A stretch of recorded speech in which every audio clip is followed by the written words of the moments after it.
जब हम रहनी तहरा घरवा त मुख ना बोलत रहोरा। जब हम रहनी तहरा घरवा त मुख ना बोलत रहोरा।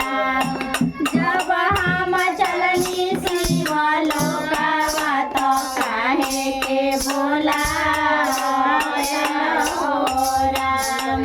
जब हम चलनी शिवलोकवा त काहे के बोला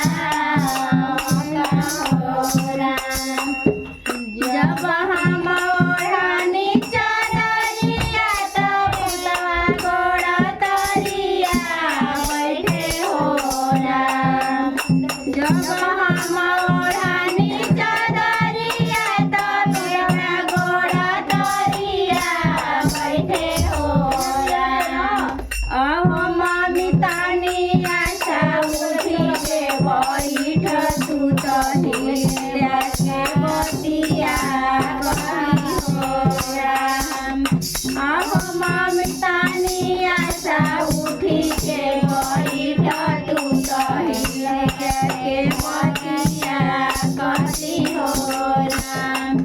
जब हम रहनी तहरा घरवा त हृदय के बतिया नाही कहलहोरा। जब हम चलनी शिवलोकवा त काहे के बोला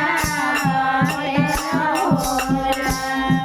जब हम चलनी शिवलोकवा त काहे के बोला रहोरा। जब हम ओढ़नी चदरिया पतोहिया गोड़ तरिया बैठे होला। जब हम ओढ़नी चदरिया पतोहिया गोड़ तरिया बैठे होला। किया होया मतनी आशा उठी के बैठ तू त तेलावा लगाई देती होला। होया मतनी आशा उठी के बैठ तू त तेलावा लगाई देती होला। जब हम रहनी तहरा घरवा त तेलवन लगावत रहलू होला। जब हम रहनी तहरा घरवा त तेलवन लगावत रहलू होला। जब हम चलनी शिवलोकवा त काहे के बोला होला। जब हम चलनी शिवलोकवा त काहे के बोला होला। पहिला में दया हम मांगब दूसरा में चर्चा करब होला।